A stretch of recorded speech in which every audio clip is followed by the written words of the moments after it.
Here we are at my buddy's house. We're gonna be working on his Jeep here. We're trying to get some stuff welded in. As you guys saw, we're, you know, it's got rust issues. So I'm helping out, trying to get that set up. As you guys saw, big props to my buddy Matt. He has a 3000 GT VR4, and he took me for a ride and then let me drive it, so I got to give him mad props for that. But now let's go ahead and get some work done.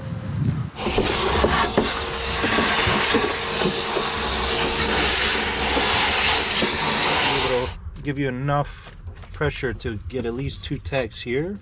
That'd be ideal. And then, like you said, maybe if we, too, actually, yeah, maybe. Cool. What do you think? And then start tapping these tags over. That's what I'm thinking.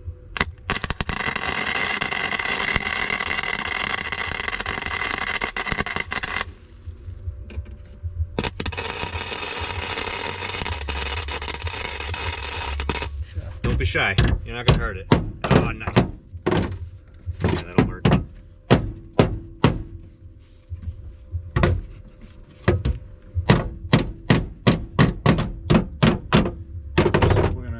We'll get the bottom, and then try and see what we do at the top.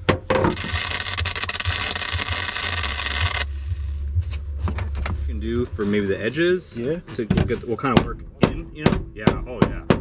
That's great. Oh yeah, that's. Yep. Just keep doing it.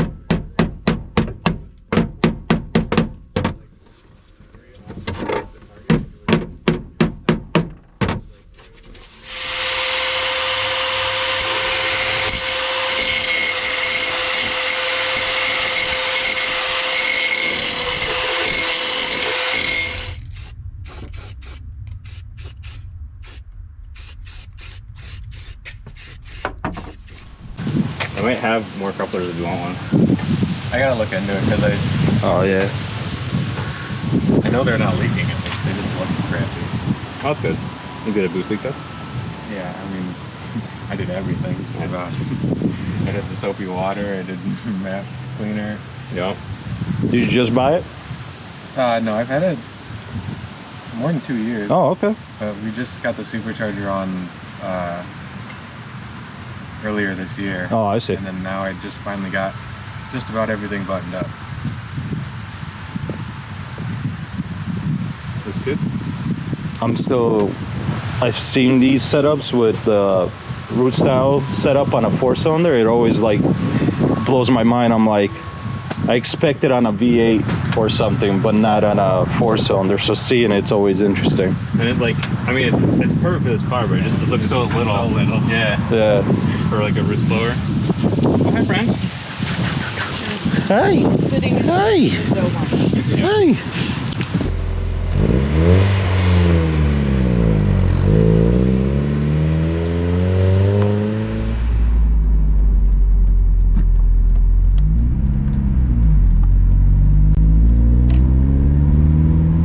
Yeah, steering's not bad unless you're like coming out of the driveway, sort of thing.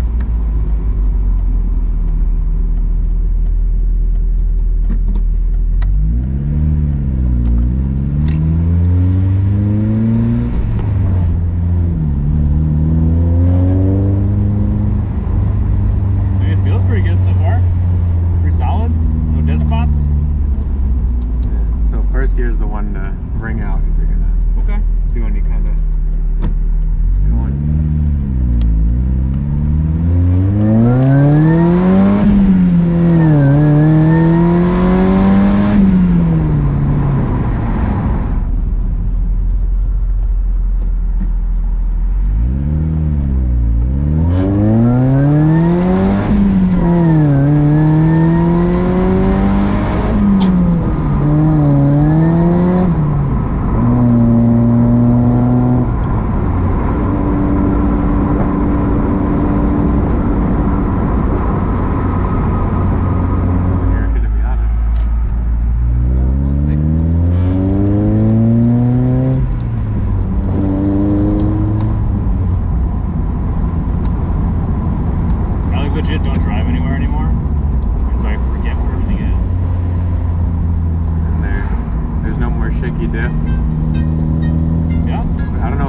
shook when I drove you the one time.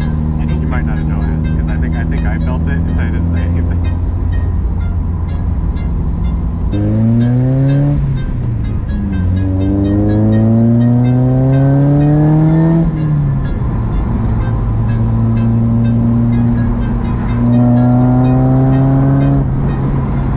Yeah, just pulls. There's no like bogging or.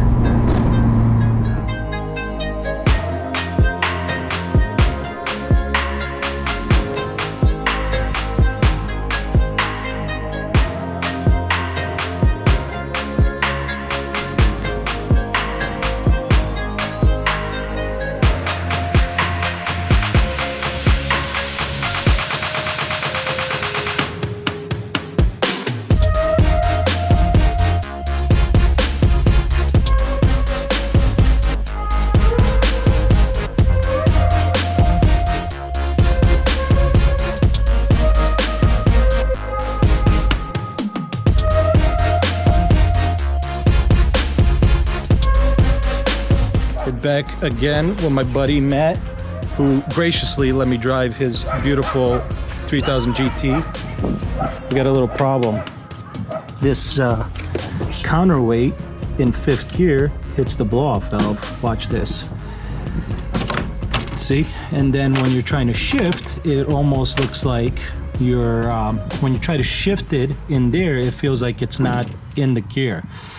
So we're trying to get this blow-off valve to make just enough clearance so we can not have that issue anymore. So we're gonna see if we can get that fixed. Can we see it? How was it done? It's like, can you do it? Good call on the 12. Yeah. So really, all we have to do is just get this up, attach that to the intake, and then bolt it in Bolt it there, back on, and yeah. then we should be good. Because that's the only thing that makes sense. This is how it sits right Yeah, here. yeah. And it's the only thing that would actually connect with this and hold it up enough. So, okay. So we can do this one here and then connect that back down, and it should give us enough leverage like this. Right. Okay. So that'll like just clear it? Yeah. Yeah, that'll just clear it. And I think that's the one we want to use. If we went to this one, I think it would be too high. Okay, so I think if we do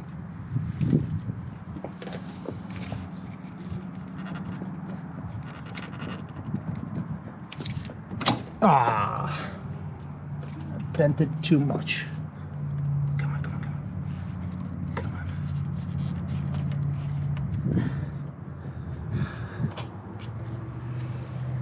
Go ahead and go try shifting gears.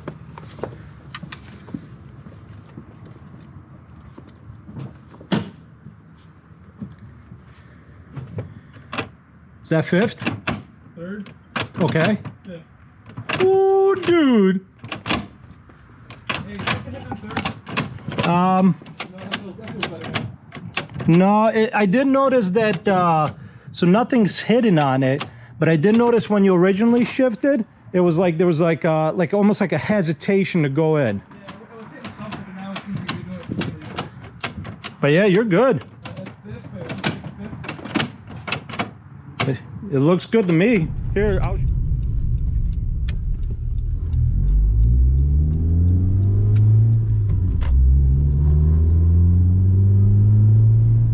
I don't know if you guys can tell, but I'm trying a different view with this POV. And the reason I'm doing this is because if you guys saw in the POV, and I put in quotation marks, POV drive for the 3000 GT, I had to do it off the sunroof because doing the POV stuff the normal way that I do it in this car or the few other cars that I've done, like my buddy's Mazda, I was pretty much getting all roof and nothing for you guys to see in front of me. So I'm trying a little bit of different where it hangs, where the GoPro hangs. It would be a little annoying if I had it right in front of my face. So what I'm doing is it's a little to the right, but I think with the super view, you're still getting that POV footage.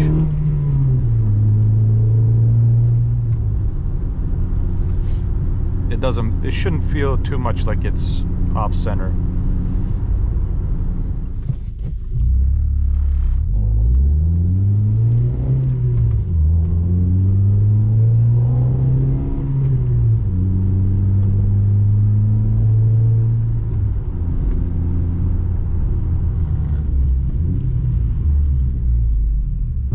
Oh.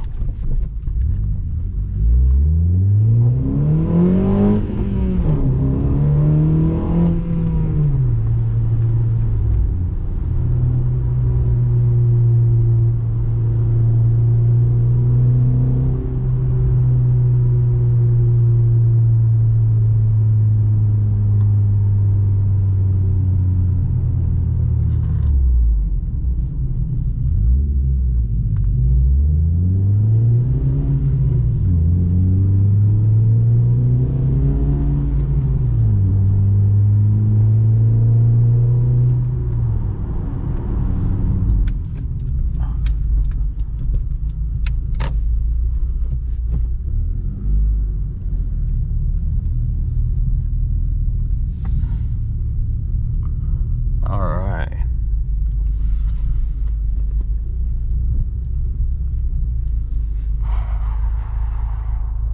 Is that too tall for the Honda? They have those bars right there. I'm a little concerned it might be too tall with the lip kit now. All right, so before we do this, I gotta show you guys. These birds hated my car on this day.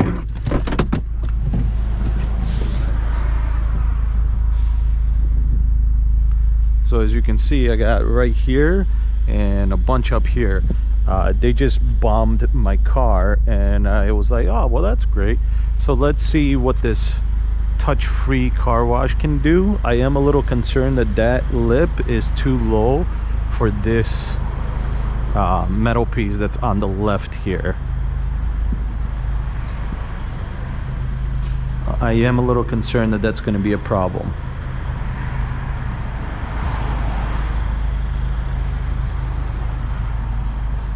And they seem to all have it.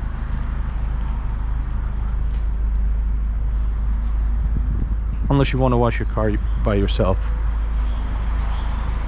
which right now I don't want to, and I don't have the time, but I also don't know if I want to take that risk.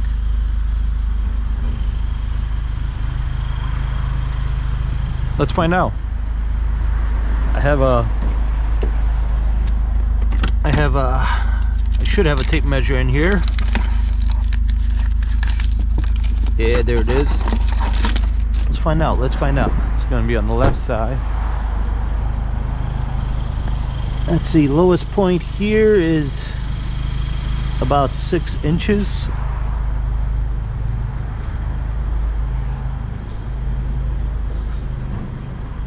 Tallest point here is a little less than that.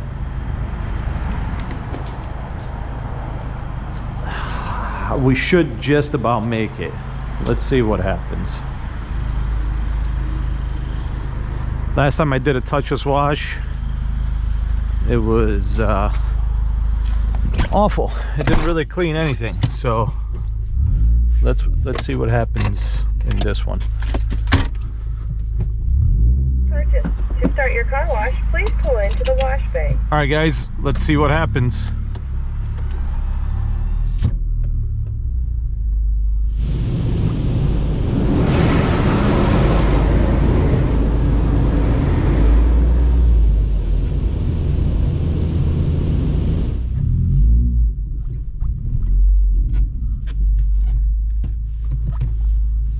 Okay, I don't think we hit.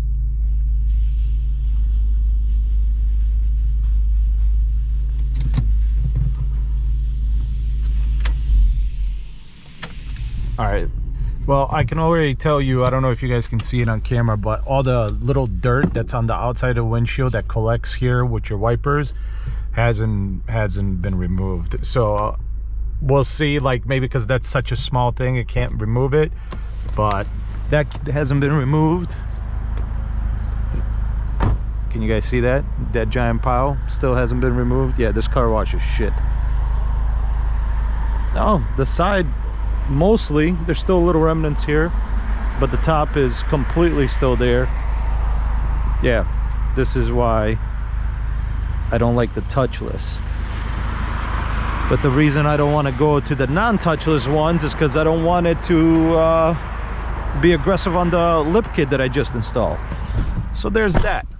Well, so much for paying the $12 and it not doing anything to the car.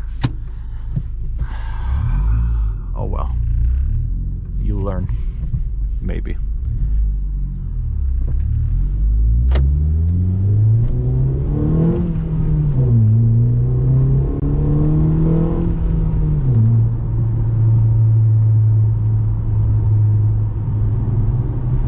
Well, that's going to be it for this video, or for this vlog.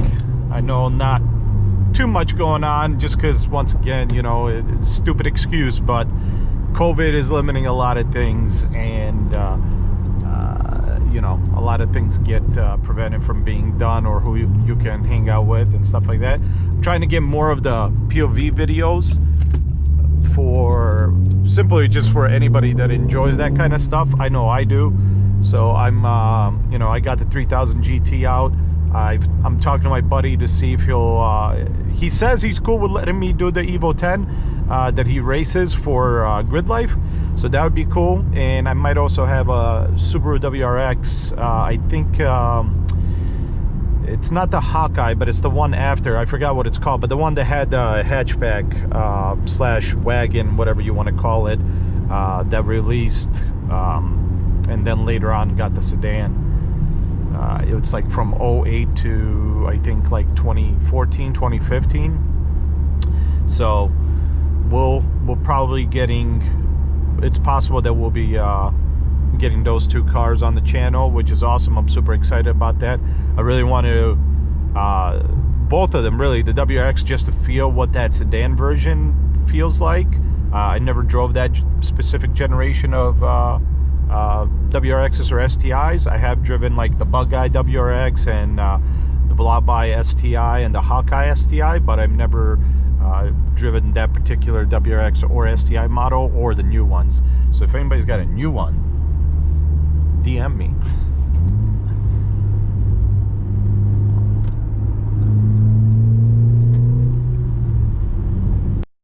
Also, winter's around the corner, so that's going to limit quite a lot of footage on what can be, you know, what can be recorded and what can be done. And as for modifications to the Honda, as much as I'd love to keep doing those, you know, I gotta get the funds before I can do the modifications. And really, all the modifications at this point are going to be quite big in the price. Not saying that the big brake kit wasn't a big price that I paid for, but you know, we're talking about turbo kit, new seats. I want to change up the steering wheel. I want to do the head unit.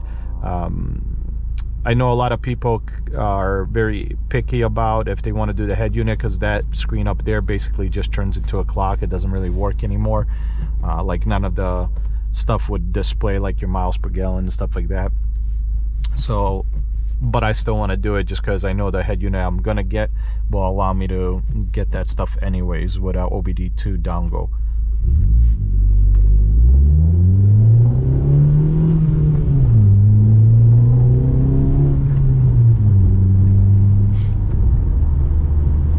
And I did find a company. I found a single company that's been around releasing carbon fiber parts for cars in general. They've been around for a little time now, and they are making a carbon fiber hood for this car. So I am interested in picking that up too. And if you're wondering why would you put a carbon fiber hood on a family sedan, well, one, I have fun in this car. I like to drive it spiritedly, as spiritedly. I don't know how to say that word, but I want to make it a little lighter. That the hood on this particular generation, the 2013, 2014, and 2015, I believe, had a steel hood. It's like 50-60 pounds, where the 9.5, the Gen 9.5, if you want to call it that, had an aluminum. So these hoods are huge, and you can't use the hood from the 9.5 gen, just because then you have to change the grille to that version and also the headlights, and I don't want to do all that because I actually like the headlights on this, and I'm still working on a grille that I'm gonna ultimately like on this car. So there is that as well. And all those components are going to cost quite a bit of money. Even the head unit. The head unit itself is like 330 bucks, but the adapter to be able to use all your controls on the steering wheel and stuff like that is another $300. That gives you this trim, the adapter to connect the radio to all the controls here, and stuff like that. So that's another like $300 piece. So it ultimately turns out with tax and maybe shipping, it'll turn out to like $750. So it's going to be a pricey pickup. The seats I'm looking at for the pair is about, I think, $750, $800. The steering wheel, there's quite a few companies that do custom wheels on these cars, and they also as well are anywhere between like, I think, $750 to $1,000. So that's pricey. And then of course the turbo kit, that's just that's even pricier. That's is that a word, pricier? We're looking at about $4,600, not including shipping and tax for that, if you want the ball bearing turbo. If not, then it's like $4 grand, not including tax or shipping. So it's going to be a bit before I can do some of the mods, but we'll see. At some point I'm sure we'll get there. I might be doing little videos here and there for the 240SX and the Talon, because, you know, I can obviously pick up some cheaper components for those cars and utilize those and make those videos instead.